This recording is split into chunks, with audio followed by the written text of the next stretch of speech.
Good morning children. संस्कार और भावना कहानी में आगे कहानी कुछ इस प्रकार से है। एक माँ है, उसके दो बेटे हैं। बड़े बेटे का नाम अविनाश है, छोटे बेटे का नाम अतुल है। दोनों सरकारी नौकर हैं और एक ही दफ्तर में नौकरी करते हैं। दोनों बड़े ही सभ्य संस्कारवान हैं। माँ ने उनको खून पसीने से सींच करके तैयार किया है। दोनों योग्य हैं, दोनों में किसी भी प्रकार की कमी नहीं है।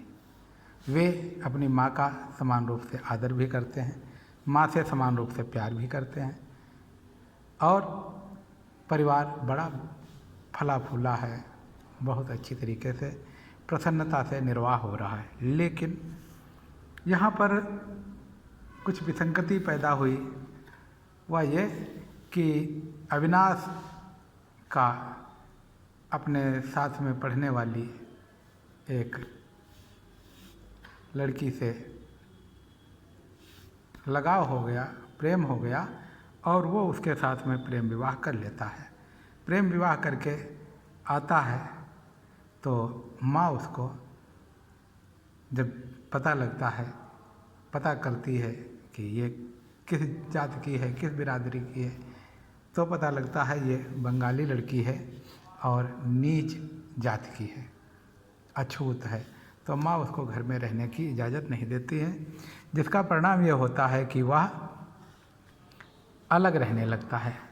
माँ से अलग रह करके पति पत्नी दोनों प्रसन्न हैं। लेकिन माँ तो माँ होती है, उसके लिए अतुल अविनाश में कोई अंतर नहीं था। लेकिन अतुल के थोड़े इस कारनामे के कारण वो दुखी है, क्योंकि वो संस्कारों से लिपटी हुई माँ है। उसने अपने संस्कारों के कारण ही इन बच्चों को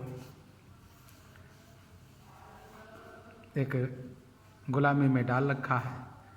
संस्कारों की गुलामी के कारण माँ अपने को क्षमा भी नहीं कर पाती, उनसे अलग भी नहीं कर पाती। वह एक दिन अपने पड़ोस में रहने वाले कुमार के घर जाती है। वहाँ पर उसकी पत्नी मिश्रानी उसे बताती है कि देखो, तुम्हारा बेटा अविनाश बहुत भयंकर बीमार था, वह किसी भी तरीके से जी गया है, बच गया है, उसकी हालत बड़ी नाजुक है। यह बात सुन कर के माँ का दिल तो पसीज जाता है, कचोटता है कि अरे, ये बात अविनाश बीमार है, ये बात मिश्रानी को पता है, सबको पता है, मुझको क्यों नहीं पता है? आखिर बेटा तो मेरा ही है, क्यों नहीं ऐसा है? यह बात वो सोच करके बार बार दुखी होती हैं और इस दुख के कारण वो घर आती हैं और अपनी छोटी बहू, जिसका नाम उमा है, उससे कहती हैं, बताओ, तुम लोगों को नहीं पता है कि अविनाश बीमार है? अतुल को भी नहीं पता है, तुमको भी नहीं पता, मुझको भी पता नहीं है कि अतुल बीमार है, जब मिश्रानी को पता है। मैं माँ हूँ, मुझको तो पता होना ही चाहिए। माँ कहती है कि हाँ भैया बहुत बीमार थे, मैं भी गई थी देखने, अतुल भी देखने गया था। तो कई रोज़ ही जाते हैं दफ्तर, कई दिन से वो नहीं जा रहे थे, तो पता करने के लिए गए थे कि आखिर दफ्तर क्यों नहीं जाते हैं। जब पता लगा तो भैया को दवाई दिलाना और दूसरे कामों में सहयोग अतुल करने चला जाता है। माँ कहती है कि अरे, तुम भी जाती हो, अतुल भी जाती हूँ, मैं जाता है, मैं ही एक ऐसी खराब हूँ जो वहाँ नहीं जाती हूँ। वह अपने को अंदर अंदर कचोटती है, कोसती है कि मैं कैसी खराब हूँ। वह कहती है कि तुम कब गई थी? तो वो कहती है, हम एक दिन भैया से मिलने गए थे, लेकिन वहाँ पर भाभी मिली, भैया तो नहीं थे। तो भाभी ने हमको बैठने के लिए कहा, बहुत कुछ कहा। हैं तो बहुत सुंदर, बहुत चालाक हैं और बहुत कपटी टाइप की हैं। उनसे हमारी बहुत सारी बातें हुई। मैंने उनसे ये भी कहा कि आप भैया को छोड़ दो तो हमारे परिवार का सब समाधान हो जाए, लेकिन उन्होंने हमें निरुत्तर कर दिया कि उन्होंने पूछा, क्या अतुल को तुम छोड़ सकती हो?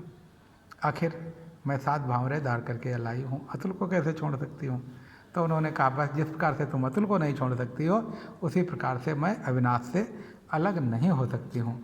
मैंने अविनाश को अपना पति चुना है, तो मैं अविनाश से कैसे अलग हो सकती हूँ?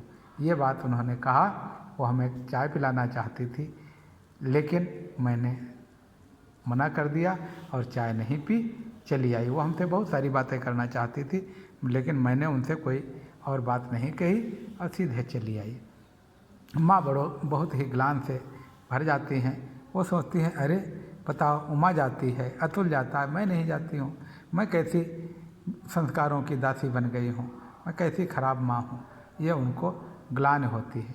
उनको अविनाश के बचपन की याद आने लगती है कि जब वो छोटा था, उसको निमोनिया हो जाता था, उसके पिताजी नहीं ले जाते थे, वो दौड़ करके वैद्य जी के यहाँ दूसरी जगहों पर जा कर के दवाई दिलाती थी, रात रात जगती थी, सोती नहीं थी, कई कई दिनों तक वो खाना नहीं खा पाती थी।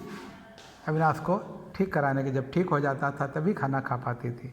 अतुल के पापा तो बड़े निर्दयी टाइप के थे, वो आराम से सो जाते थे, खाना खाते थे, उनको कोई परेशानी नहीं होती थी। ये लड़के भी बिल्कुल अपने बाप की तरह ही हैं, उनको कोई मोह माया नहीं है, केवल मोह माया हम ही को घेरे हुए है, ये वो सोचती हैं। और इस प्रकार से उनका हृदय करुणा से भर जाता है। अतुल आता है, अतुल से वो कहती हैं कि अतुल तुम गए थे, बताओ अविनाश कैसा है। वो कहता है अविनाश ठीक है, लेकिन तुम क्या करोगी।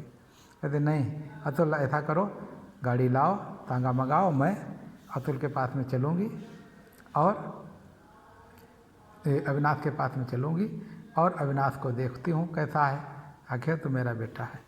कहती है, अरे माँ तुम कैसे जा सकती हो, तुम तो संस्कारों की दासी हो, वहाँ वो अछूत महिला उसके साथ में है, तुम कैसे जा सकती हो।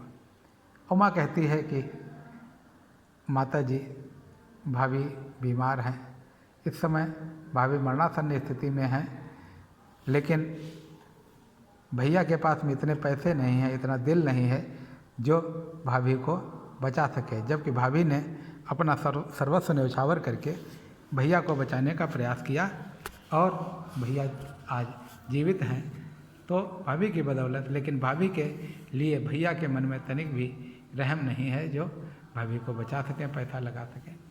माता जी कहती हैं, ठीक है अतुल, तुम तांगा लाओ, मैं चलती हूँ, अतुल को दोनों को ले आऊँगी और यहाँ पर जिस प्रकार से हो सकेगा उसे बचाने का प्रयास करूँगी। इस प्रकार से संस्कारों से निकल करके भावनाओं को अधिक महत्व देती हुई माँ दोनों बच्चों को साथ में लाने का प्रयास करती है। इस एकांकी के माध्यम से विष्णु प्रभाकर जी ने ये बताने का प्रयास किया है कि हमें संस्कारों और भावनाओं दोनों के बीच में सामंजस्य स्थापित करके एक सुखद एवं समृद्ध विकसित परिवार बनाने का प्रयास करना चाहिए। परिवार में छोटे बड़े, अच्छे बुरे सभी प्रकार के लोग हो सकते हैं, लेकिन हमें सबको लेकर के चलने का प्रयास करना चाहिए। कभी किसी के प्रति द्वेष, जलन या अन्य प्रकार की भावनाएं नहीं रखनी चाहिए, तभी हमारा परिवार स्वस्थ समृद्ध रह सकता है। धन्यवाद बच्चों। इस कहानी पर आधारित जितने भी प्रश्न हैं उनके उत्तर लिखने का प्रयास करोगे और यदि आप नहीं कर पाते हो तो हमें बताइए, हम वो करवाएंगे। जल्दी से जल्दी एक सप्ताह में आप इसे निरीक्षण करने के लिए लेके आओगे। धन्यवाद बच्चों।